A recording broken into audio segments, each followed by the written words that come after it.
Hey everyone, and welcome back to our channel. We really appreciate the support you've shown on our previous video covering the question, what is opportunity cost? Today's video is going to be a little bit different as we're going to be covering the top 5 jobs that you can get with an economics degree in 2021. Now both 2020 and 2021 have been crazy years in terms of entering the job market. We're going to cover each career in ascending order, so from the lowest average income to the highest. Stick around if you want to see that coveted #1 economics career in 2021.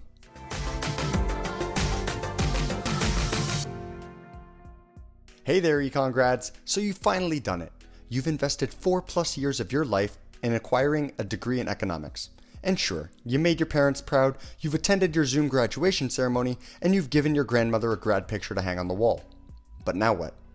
What are you going to do with that shiny new degree? This diploma that tells the world about your proficiency in economic theory?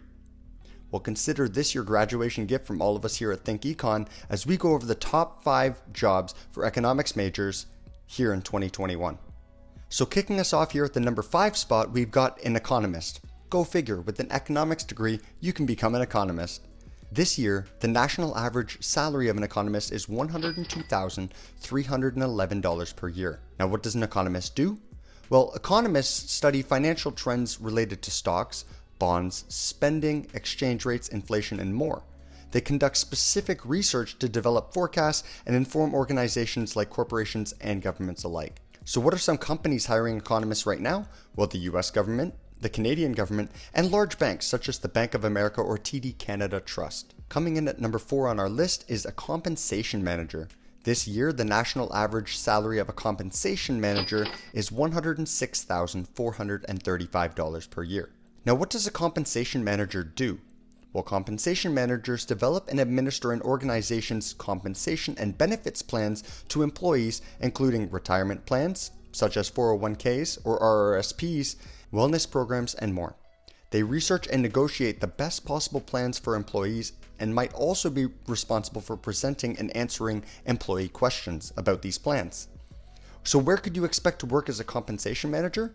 Well, typically larger private sector firms such as Google, AT&T, or Samsung Electronics, for example. Moving up to the number 3 spot on our list, we have an actuary. This year, the national average salary of an actuary is $113,430 per year. And what do they do? Actuaries perform statistical and mathematical studies to define the financial outcomes of a certain risk. So they might work with either public or private organizations to do analyses and financial forecasting. Companies currently hiring actuaries include Sun Life Financial, Desjardins, and Liberty Mutual. Up here at the number 2 spot, we've got senior market analyst. They earn an average of $115,166 per year.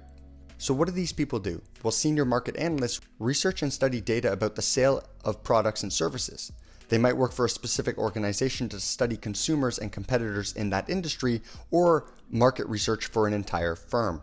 Companies that are hiring this specific position include Disney, Whole Foods Market, and some state or provincial governments. And finally, crowned the best economics career in 2021, we have quantitative analysts, earning a whopping average of $141,375 per year.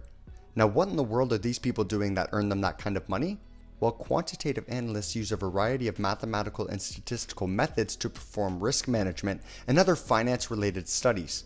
They might work in public or private organizations to research sales or purchasing habits to determine profitable opportunities. Some companies which are hiring quantitative analysts include USAA, Morgan Stanley, and Exelon. Now keep in mind, this is by no means an exhaustive list, as there's plenty of occupations not included today, such as a statistician, a corporate lawyer, or portfolio manager, who on average earn less than the 5 careers we looked at today, hence why they weren't included.